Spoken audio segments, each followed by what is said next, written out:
So basically, I work for this face painting and balloon art company where we go to birthday parties and events and face paint and balloon art. So I was doing face painting at this party, and I was walking up to this party, and I was like, oh, I wonder what race these people are. Like, I was like, are they like some type of Japanese or like? And I couldn't tell at all. And then they brought out this pig and like this flag, and I was like, oh no, they're Filipino. That's so embarrassing. And then embarrassing that you didn't know. Yeah, embarrassing that I didn't know. Yeah. I was just like, oh yeah. Thanks everyone for tuning in to the podcast today, and a reminder that this is a podcast. It's available wherever you get your podcasts, and the video version is available on YouTube and sometimes Spotify, as long as I remember to upload that. Today's episode, I'm talking to my daughter, Lucy, about the quarter-Filipino experience. And she's going to talk about her experience, and then we're also going to spend some time talking about something we did for her 18th birthday party, which was an Americanized version of the Filipino Debut. But before we get there, do you ever have the munchies? If so, there's nothing better than the satisfying crunch of Nagaraya adobo-flavored cracker nuts. This appetizing adobo flavor is in a crunchy nutshell. Enjoy this fun and filling treat that's perfect for individual snacks or parties. Bet you can't stop at one. Welcome to the Part-Filipino Podcast, the podcast for people who aren't quite sure if they actually count as Filipino. My name is Leland Fox, and I'm half Filipino. I hope you'll join me as I explore what it means to be part Filipino.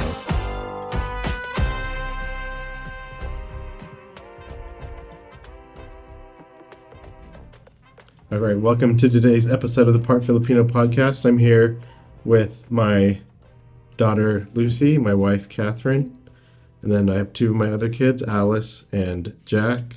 We're on location at the BYU campus, specifically in the BYU library, and I'm going to be talking to my daughter, to Lucy, my eldest child, about her experience as a growing up part Filipino. Yes, yeah. So, first I'm going to have Catherine swear in the witness. Okay, put your hand on this beloved mobile phone. The most sacred thing in our house. Do you swear to tell the truth, the whole truth, and nothing but the truth? Yes. Very good. Okay. Then we're ready. Well, tell me about what your experience was growing up part Filipino. Or is it something you even thought about? Well, yeah, I don't think I even noticed, and I kind of just thought that everyone was. And that I wasn't something that was only me or not that many people. So how would it come up? Well, I remember this one time in kindergarten, my kindergarten teacher was like interviewing us for like the beginning of the school day things, and she asked me what my favorite food was, and I said Coco Samoa. She was really confused, and I was like, why is she confused? Like, she should know this by now. She's old. And so... Big pause. Just for those of you who are thinking Coco Samoa, what is that? In Filipino, in the Philippines, it would be called Champorado. And what Champorado is basically a chocolate rice pudding or a porridge. And here's a picture of it here. Well, yes. We call it Coco Samoa. Yeah, we call it Coco Samoa. Yeah, and I don't think I even noticed it being special, except when I would say, oh yeah, I'm a quarter Filipino, they'd all go, wait, wow, that's really cool. And I'd be like, yeah, and then they'd be like, how did that happen? I was like, oh, my grandma's from the Philippines, like, my dad's half Filipino, and then I'd be like, so how are you quarter Filipino? And they'd be like, huh? That's funny. Then I'm going to put a note to myself here that I'm going to add something that a friend said on Facebook about being invisible strings. And that quote is this one from Facebook from my friend Jennifer, who says, I've discovered being part Filipino has invisibly shaped so many things about me. That's like what my daughter is just saying, and I've experienced this as well. You don't know how other people are raised. You don't know their childhood experience, and you don't know that yours might be different. So I like how she says being part Filipino invisibly shapes us. Because it does. Okay. Yeah? Yes. Okay. Okay, now, so that was your experience growing up. Anything else from, like, being a little kid? Well, Because we didn't eat very much Filipino food or anything. no, just the Coco Samoa. But I don't really think that I noticed anything at all. What about at like the weddings, like of Aunt Hannah and Tasha? Did you notice? Because didn't we have like a pig? I don't know. I did that. We had might like be Filipino. Hawaiian dancers at one of the receptions, and I was like, "That's so cool." Yeah, I didn't relate that to anything at all. Okay. Yeah. Then, okay, so we'll fast forward in your life a little bit. You attended, I guess, I don't know, using the Multicultural words, camp? camp at BYU. Tell us about that. Well, I went to something called SOAR, where they have all these incoming seniors, high school seniors, to tour and learn about BYU, and they're all multicultural, and you have to go through this big application process and get an interview to go. And I think something... We still didn't look up the name of it. Oh, yeah. But Well, I SOAR will stands insert for it. something, Yeah. yeah. But what was the question? Hold on, I'm just switching the screen for me, just so as a note to myself. Input the name of SOAR. SOAR is an acronym for the Summer of Academic Refinement. It's run through the BYU Multicultural Student Services Office. The question was, what was your experience at SOAR like, as far as being part Filipino? Oh, yeah, everyone would, like, I would say, oh, I'm quarter-Filipino, and they'd be like, oh, yeah. And then sometimes people would ask me why I'm here at the multicultural camp.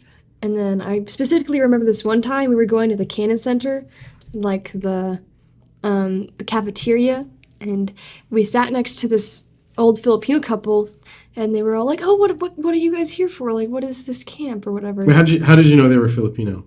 Because they said so. Oh, okay. And also they like Filipino. Okay. Yeah. And I could tell when they're older. Uh-huh. And basically they were like, oh yeah, and then they got to me and I was like, I'm a quarter Filipino, and she goes, no, you're not. There's no way you can be, because you don't look like it at all. And then I was like, yeah, well, my grandma is from the Philippines. And she was like, oh, wow, yeah, wow. Oh, yeah. So I do remember feeling like, am I Filipino? In some of those moments when people would be like, well, and then sometimes they'd say, we are women of color in this country, and I'd be like,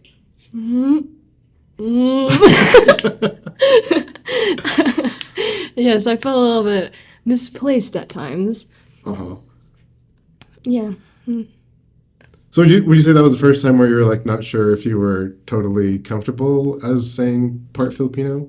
Yeah. No, I was like, because some other people were not full. Like, a lot of people weren't full, but they'd always be like, "Oh yeah, I'm not full. Like, don't worry, we're the same boat, Lucy." And then they start speaking Spanish fluently, and I was like, "Oh, not the same boat." Yeah. Uh-huh. No, yeah, and then they'd be like, I don't know. I just felt like, I get Coco Samoa. I know that. Yeah, no, I don't know. So at that time when you were in SOAR, you were like just didn't feel very connected to being Filipino.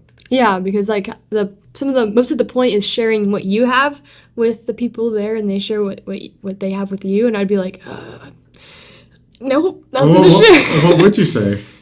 Like, well, I was mostly just like, there was not an actual moment where they were like, what's something special that you guys do that we don't do, but it was more like, oh, I do this and this. Oh, I do that at home too. And I'd be like, nope. Yeah. That's funny. Mm-hmm. Okay, then let's fast forward some, or maybe we'll just go chronologically. Because I think after SOAR, we started getting, as a family, maybe more interested in the Filipino connection. Right, yeah. And what would you say you learned like since then about being Filipino? Well, I think you don't need to be full Filipino to explore the traditions and culture, and it's fun to learn about it even if you're not all the way. Mm-hmm. Just for context, to remind everyone here how when we talk about full Filipino, there's different definitions. I've defined full Filipino, good Filipino, bad Filipino, part Filipino, and Filipino adjacent previously in this program in episode 2.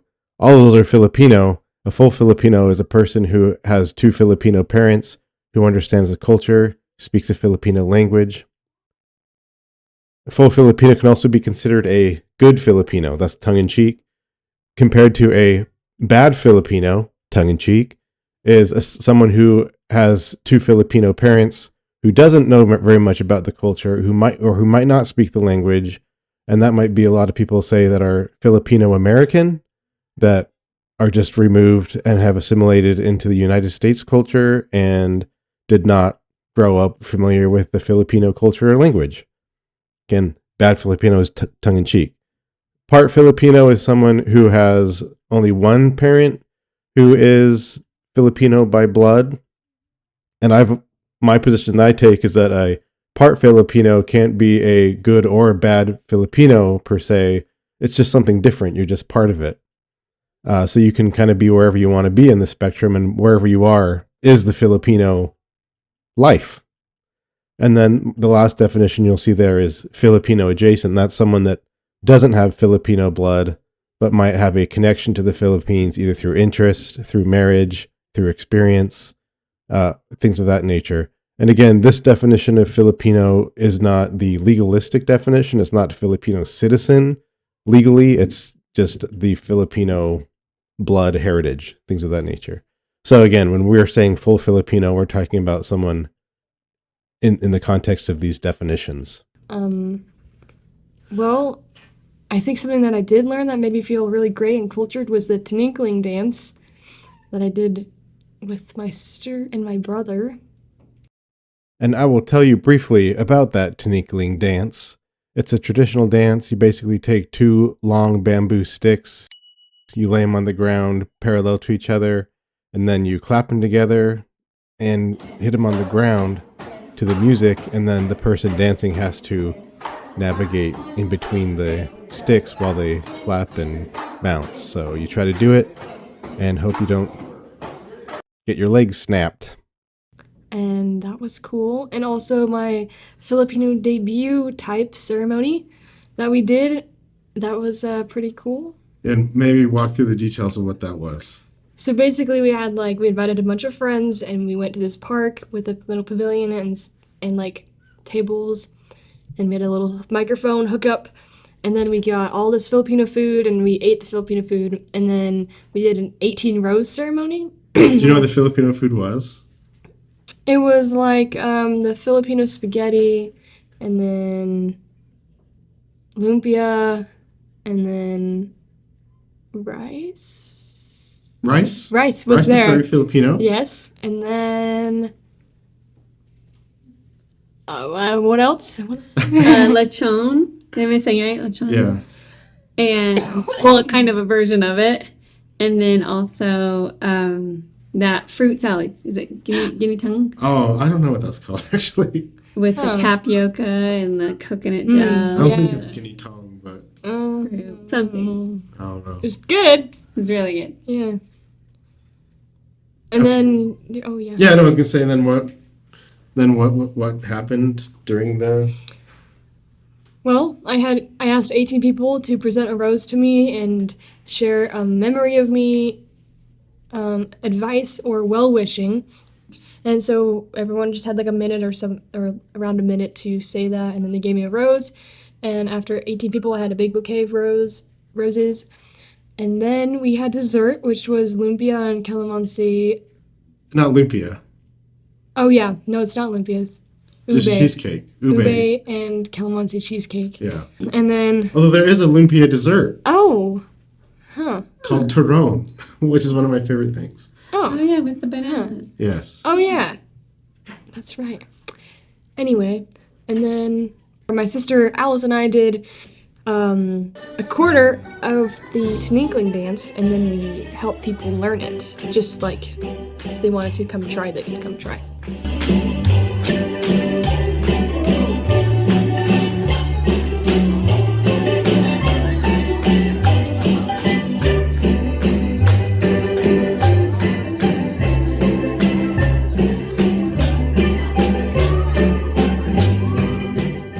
Filipino Debut is not something that my family did growing up or that I even knew about.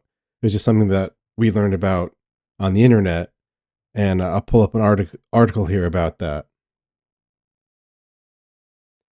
So this website is cateringbusinessinphilippines.wordpress.com.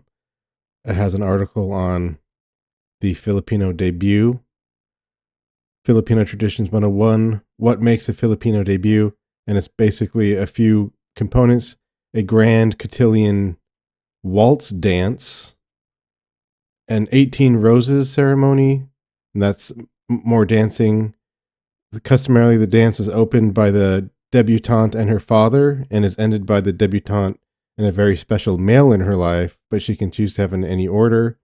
And each person that she dances with would give her a rose, and it's 18 roses. So you'd have to find 18 people to do the dance with. And then the other one is 18 candles, and this would be the ladies. 18 candles presentation is the part of the celebration wherein 18 ladies, consisting of the debutante's closest family members and friends, would give her well wishes and speeches while holding a candle. Next one is the 18 Treasures presentation, and it says the 18 Treasures segment of a debut celebration consists of 18 of the debutante's closest friends or relatives from both genders who come with gifts to bear, which would play a significant role in her life as an adult, aid her in her journey as a young woman, or symbolize anything that she may encounter or experience as a grown-up. And it comes with a speech. And then the last thing would be a father and daughter dance, like you'd imagine would happen at a wedding. And so this is a coming-of-age ceremony. We didn't want to do all of that, so we modified it a little bit. And now that I've had the opportunity to refresh my memory by looking at the stuff we put together, I will explain that just real quick. The first thing we did was send out invitations to close friends and family, and we noted that this will be a Part-Filipino debut ceremony, and that they would enjoy Filipino cuisine and a small program, no gifts expected. So that's what went out in the invitations. But I do want to show you how we explained the rose ceremony, and then I'll go over the food that we had just because we couldn't really remember when we were doing this interview. Here's what we said to the people that were participating in our version of the ceremony. And this is from my daughter. So, as you may know, I am, my daughter, a quarter-Filipino. As part of my family's effort to preserve our Filipino heritage, we are holding a Filipino debut ceremony that is approximately 1/4 accurate. A traditional debut celebrates the arrival of adulthood and consists of ceremonies involving 18 roses, 18 candles, and 18 treasures or gifts, and I talked about that. We are combining parts of these traditions in an Americanized 18 roses ceremony.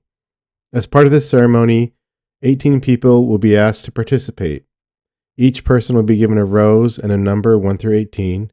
Each person will in turn share a brief memory of the debutante and or a short piece of advice for the future.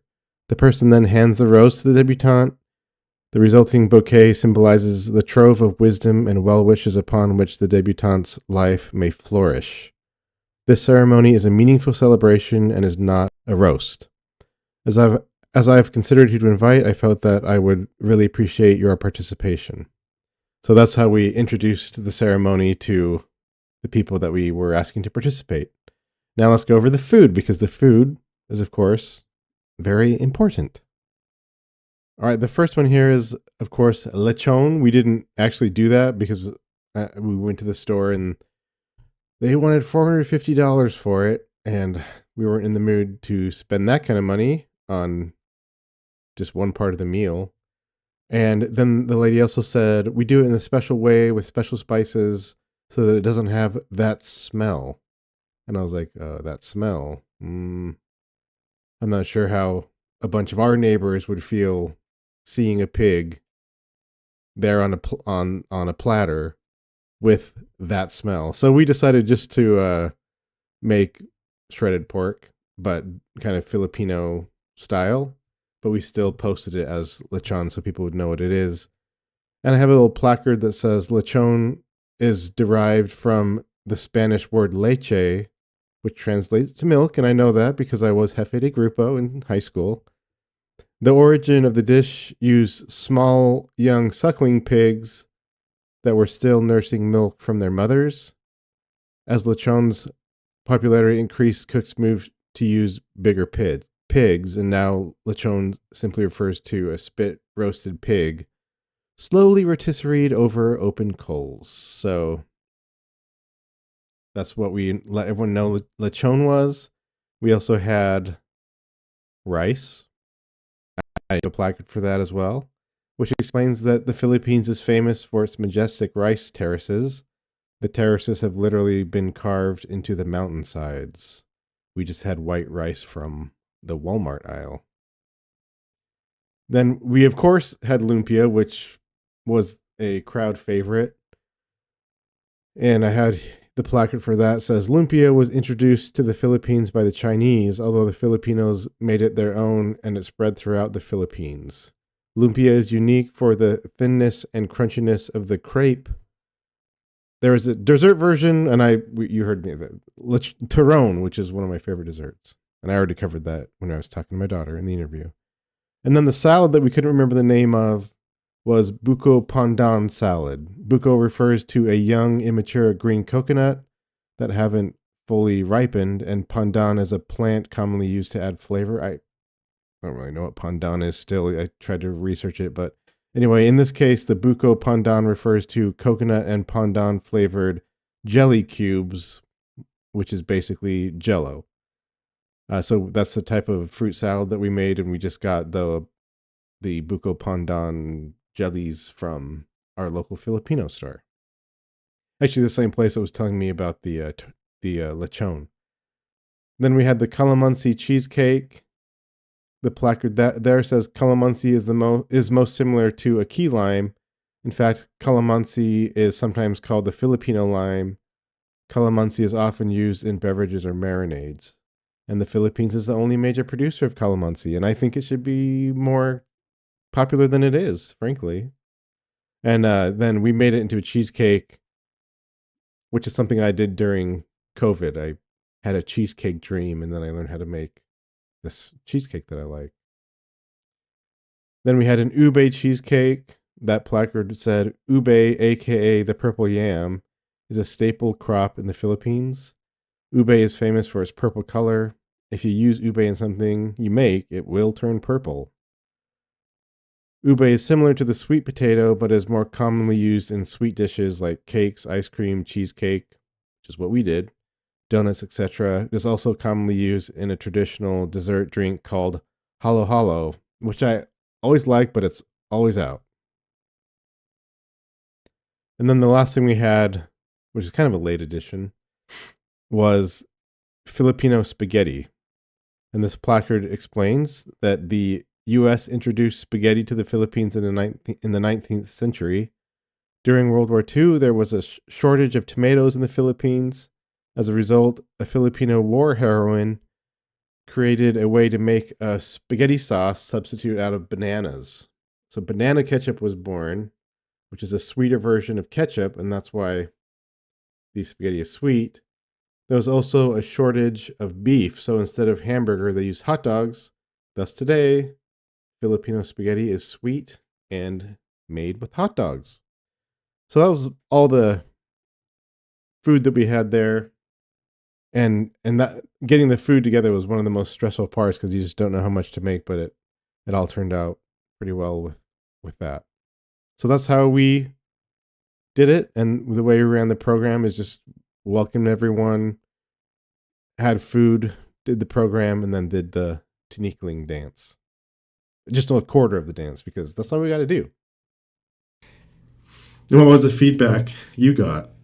Well, a lot of people were like, "Wow, I just feel so like your culture is so inspiring to me," and I was like, "Yeah, no, yeah, yep." I remember this one lady was like, "I just feel so uncultured. I'm sorry I don't have any like cultural things for you."